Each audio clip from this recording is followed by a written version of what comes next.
Morning with news every 15 minutes, weather every 10, and sports twice an hour. Newstalk, KGVO, AM 1290 and 101.5 FM. You're listening to Montana Morning with Peter Christian. An arrest in the Robert Tester murder case in Spokane, Washington. Good morning, everyone. It's Montana Morning. Congratulations, you made it. It's Friday, January 6, 2017. Right now the sky is cloudy and it's much warmer than it was 24 hours ago.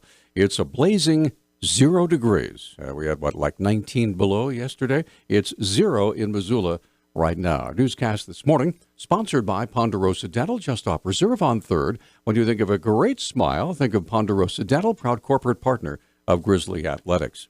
22-year-old John Radovich was arrested yesterday afternoon in Spokane and will be charged with first-degree murder for the slashing death of John Tester's brother, Robert Tester, in his home on September 6th.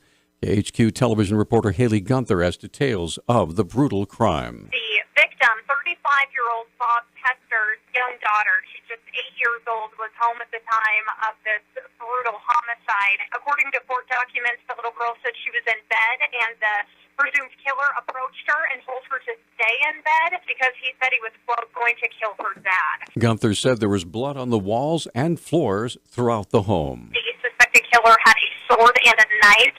Court documents indicate that detectives believe that the victim was beaten and likely stabbed as well. He was found in a pool of blood, so this was an especially heinous violent crime. Tester had a 17-year-old girlfriend that he had allegedly assaulted, and Radovich, the girl's ex-boyfriend, retaliated the next day by allegedly killing Tester.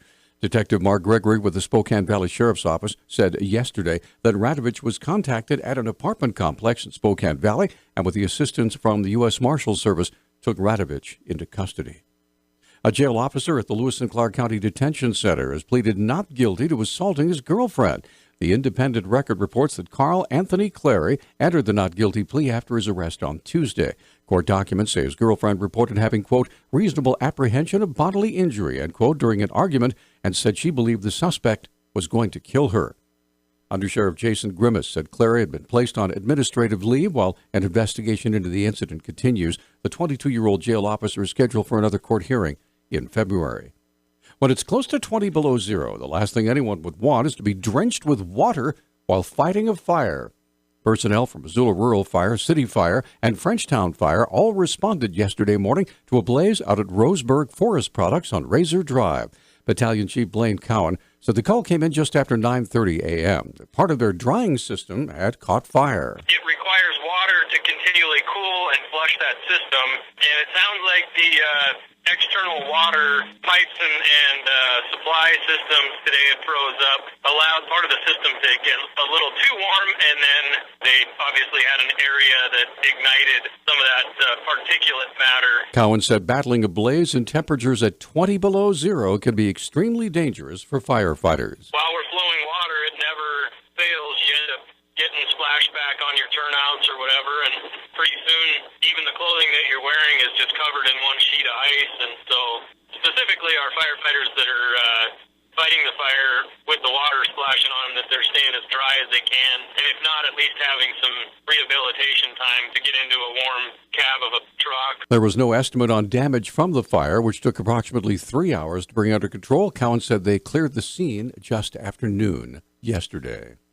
Some Montana government agencies are volunteering to return a total of $5.5 million that had been budgeted to them this year. That's nearly $15 million short, though, of what Republican legislative finance leaders have been seeking to help the state's bottom line as the budget negotiations begin.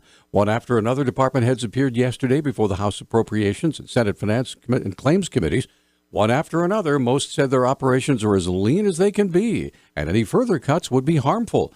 The State Department of Justice agreed to return $1.7 million, though Deputy Attorney General John Benyon said it's risky because of the agency's possible litigation expenses.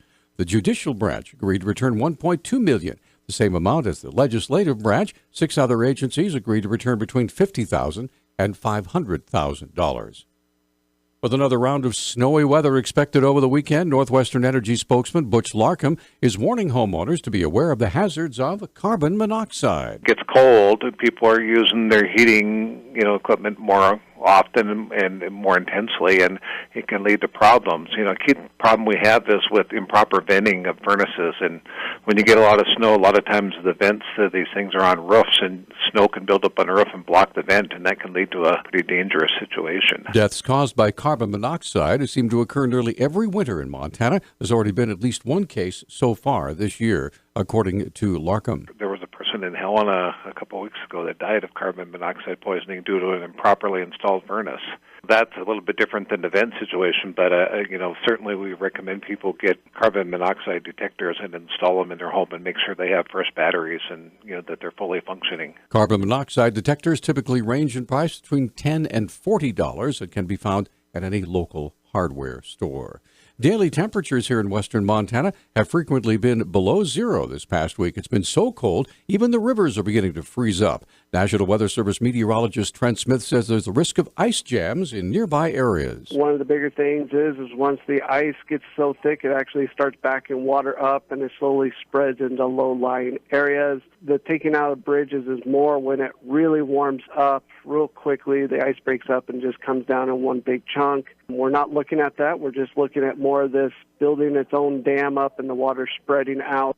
In 1996, ice jam flooding led to the deaths of 2 Montanans. Though things today aren't nearly as bad yet, Smith says local hydrologist Ray Nicholas is carefully monitoring 3 areas in particular. There's an ice jam that generally forms around the Bearmouth area.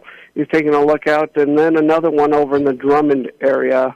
The one that we deal with practically every winter is actually down in the Salmon area. Salmon has a lot of ice builds up, and there's actually one that potentially could impact the city of Salmon, and we actually have flood advisories out for that area. If you remember, back in 1996, after that ice thaw, back in 1996, things became very dangerous on the Blackfoot River when an ice jam actually broke loose and sped toward Milltown, tearing through riverside trees, a bridge, and even a home in the area. Our News Talk time now is 6:12. News Talk, KGVO. Missoula's official weather station. Mostly cloudy and cold today with our high temperatures in the single digits. Wind chill value will be below zero at times.